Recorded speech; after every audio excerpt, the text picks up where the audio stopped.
İsrail Əhmədli oradan qalxanda yuxarı. Daha buradan fırlanırsınız sol tarafa.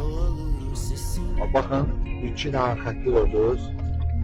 Bu xətdən gəlirsiniz yavaş yavaş. Konkret kütlücə nədir? Bir dənə baxın da xətlərə də. Bu xətti girdiniz, girmədiniz. Bu tam buradan düz sağa, düz o İzmir tərəfə. Bakın indi Akses Bank tarafına ben gireceğim burada. Benim xətlərinə bakın burada.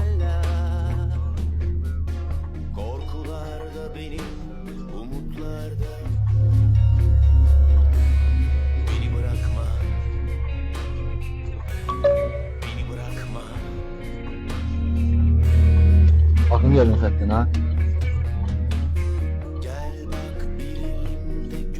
Videonun ancaq bu xətlərindən dönə bilərsiniz. Birincisindən. Hadi sol tərəfdən 2, 3. Ancaq birinci xətt, yox. 2, 3, 4'e girmək olmur.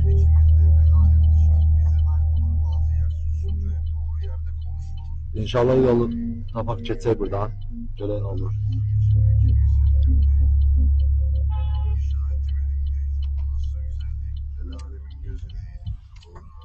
Bakın, ancaq buradan keçə bilərsiniz. Sağ olun, diqqətinizə görə. Çalışın, cəlmə olmayın da, heyifdir.